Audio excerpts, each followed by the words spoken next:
Picture this. Like, you're at a family dinner and your uncle starts talking about his diversified portfolio while your cousin complains about compound interest on her student loans. Meanwhile, you're sitting there nodding along like you understand, but secretly you're wondering if compound interest is something you catch from using dirty gym equipment.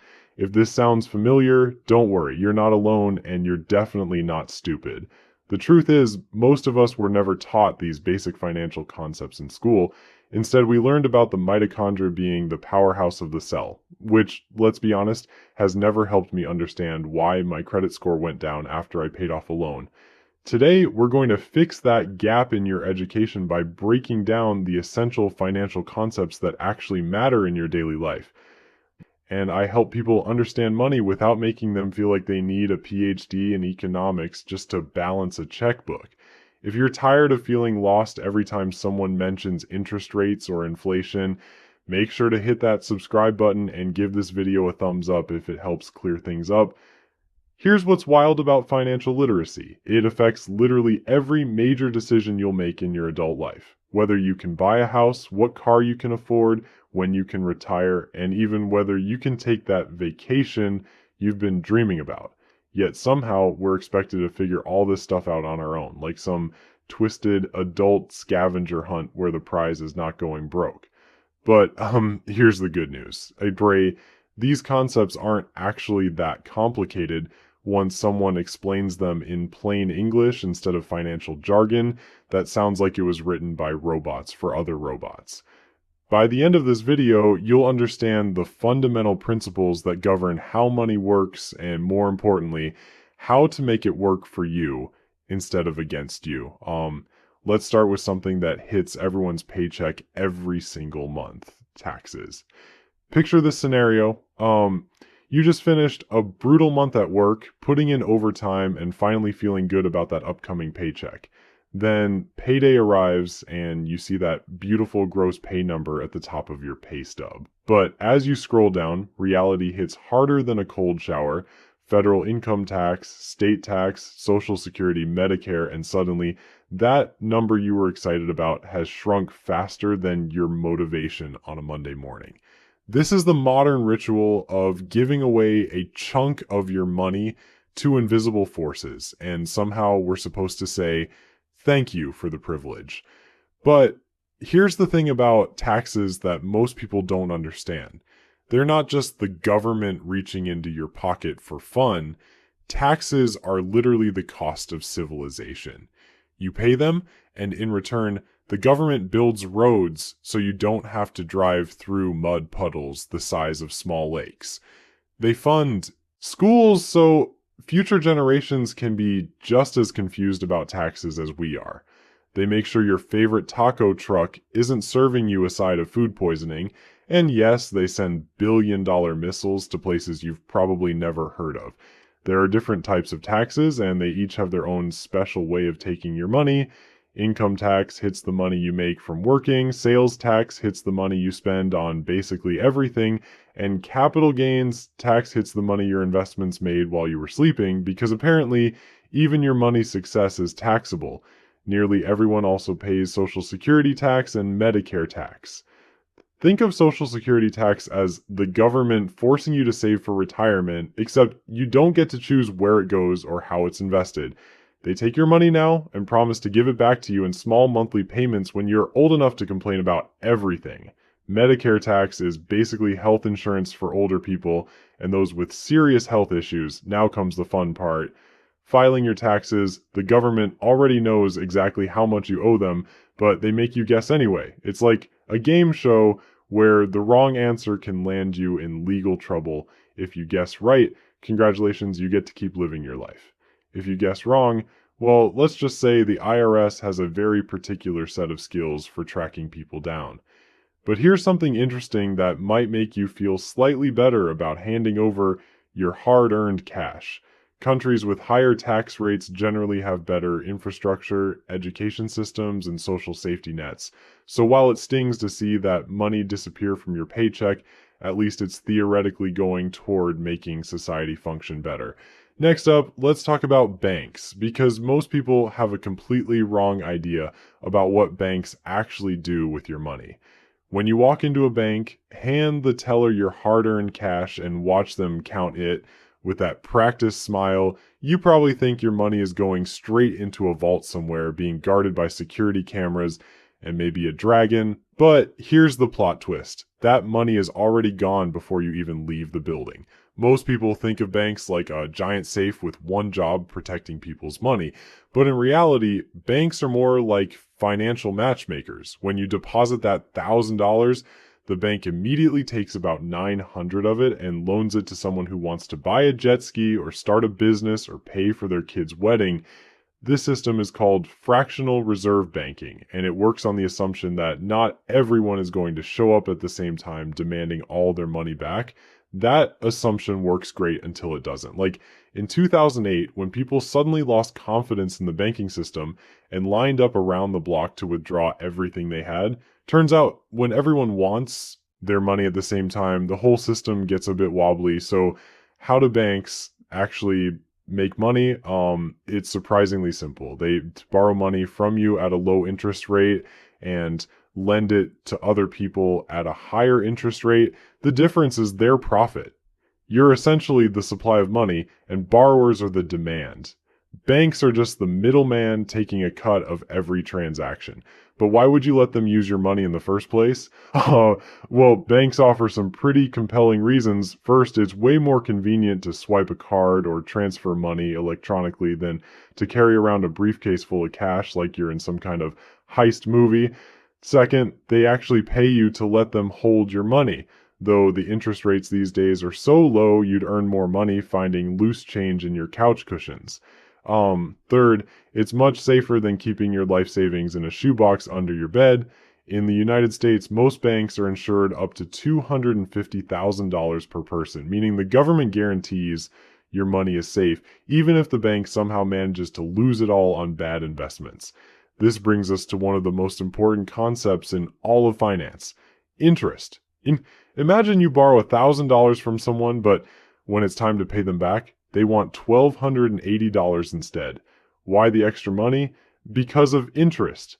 Interest is basically money's way of charging rent for the privilege of existing in someone else's hands.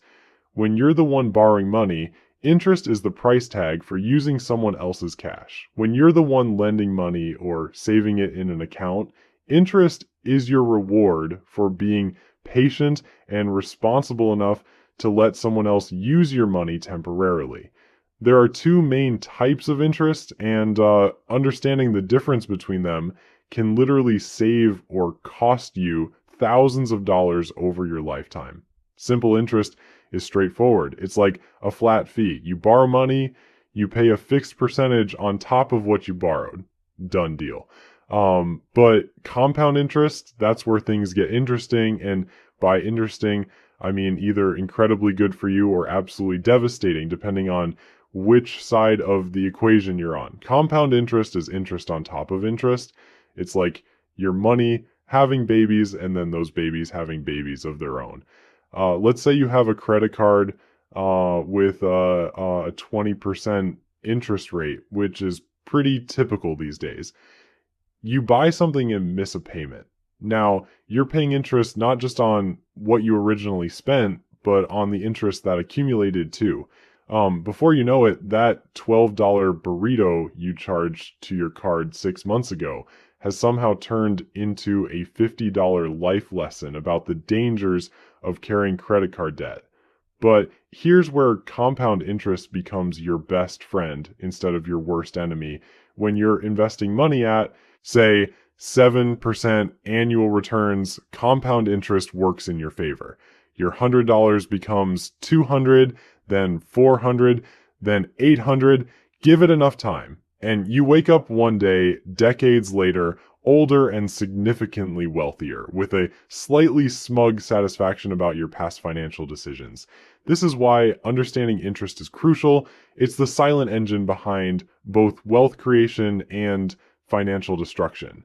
When you're paying interest on debt, it's like a slow burn that turns small financial mistakes into major problems. When you're earning interest on investments, it's like a time bomb that turns modest contributions into substantial wealth over time.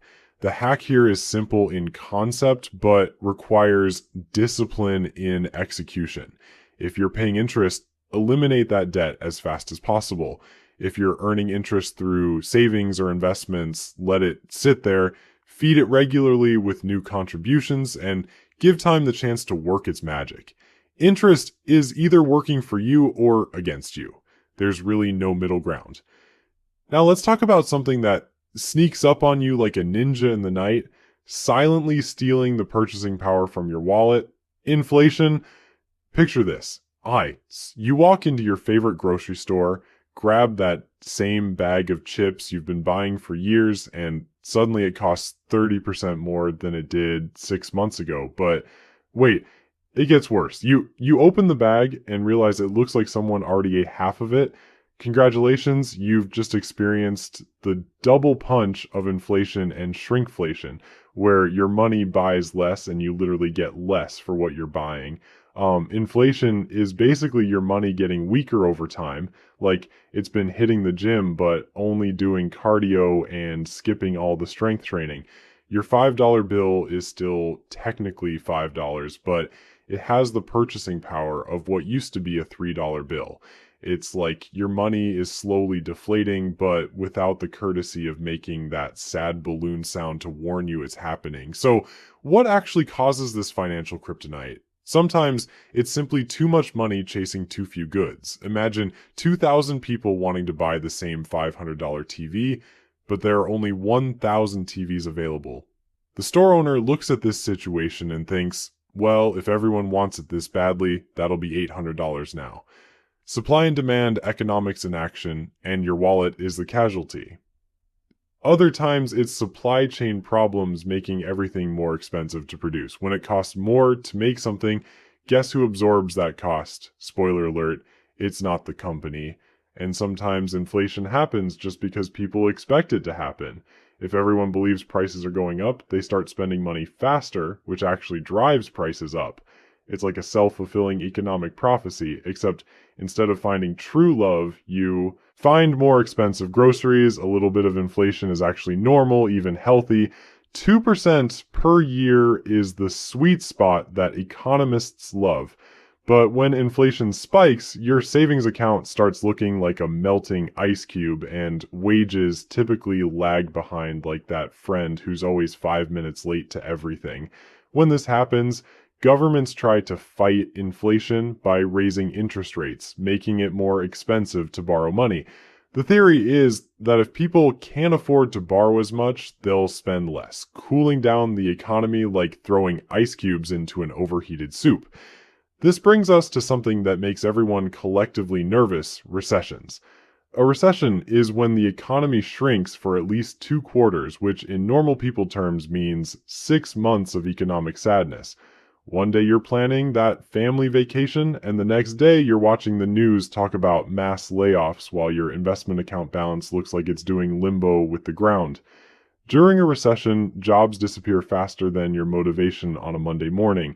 Companies start cutting costs like they're on some twisted episode of extreme couponing, and everyone suddenly becomes very interested in buying only absolute necessities. People stop buying new cars and start fixing the ones they have.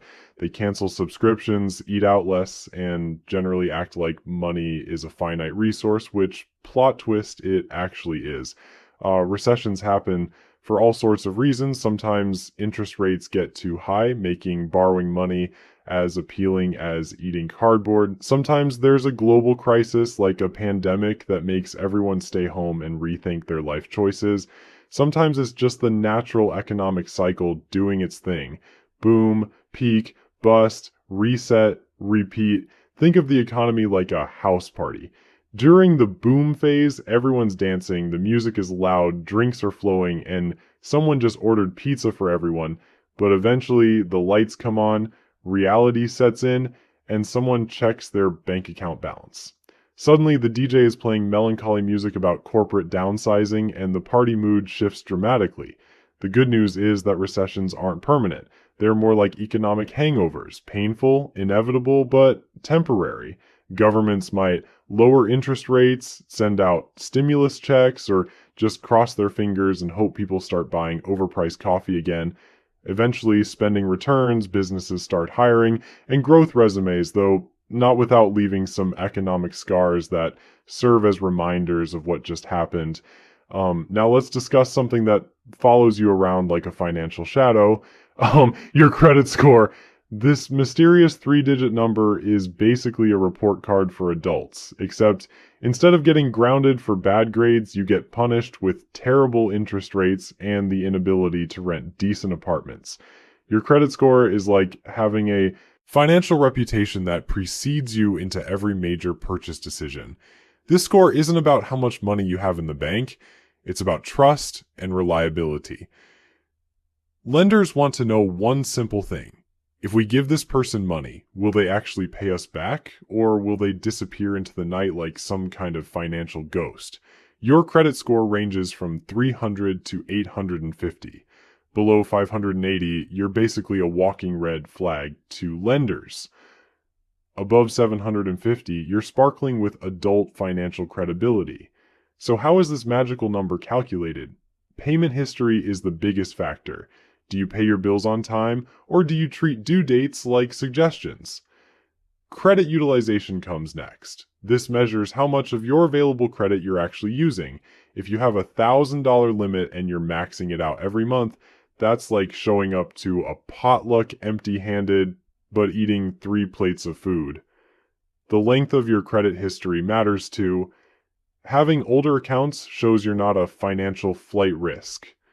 Credit Mix looks at the variety of credit types you handle responsibly, and new credit inquiries track whether you've been desperately applying for credit everywhere, like someone trying to get into any available lifeboat on a sinking ship. But here's the weird part about improving your credit score. You actually have to use credit to build credit, but you can't use too much credit or you'll hurt your credit. It's like being told you need experience to get a job, but you need a job to get experience. The system makes perfect sense if you enjoy circular logic puzzles. Your credit score is like having a pet that requires constant attention. Ignore it, and it will make your life miserable in ways you never expected. Take care of it, and someday it might help you qualify for that mortgage you want. The strangest part is that you can have zero debt and still have a terrible credit score if you have no credit history. You can be financially responsible and still get punished by the system because you haven't played the credit game long enough. Speaking of games, let's talk about something that's completely made up, but somehow runs the entire world: money itself. The weird thing about currency is that it's basically a shared delusion that somehow works. Like, money exists because humans collectively decided that certain pieces of paper or numbers in computer systems represent value.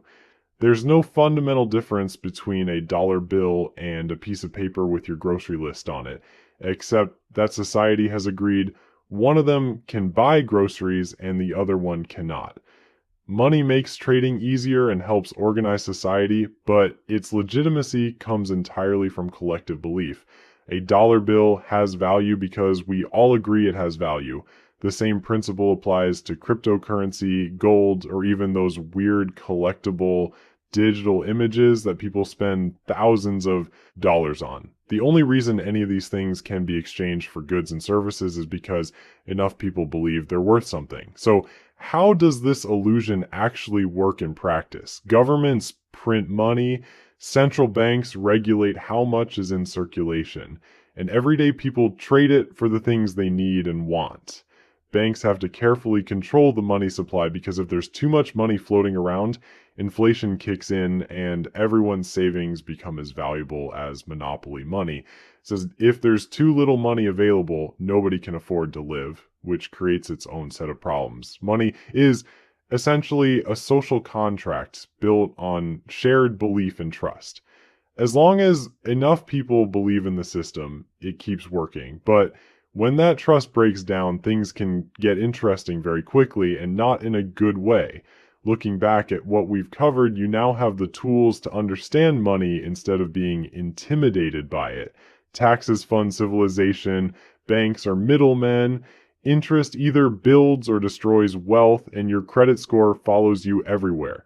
Remember, time is your greatest asset. Compound interest is your best friend or worst enemy, and value creation is how fortunes are made. Most importantly, you don't need to be a genius to win with money, you just need to start. Now go forth and be slightly less confused at family dinners.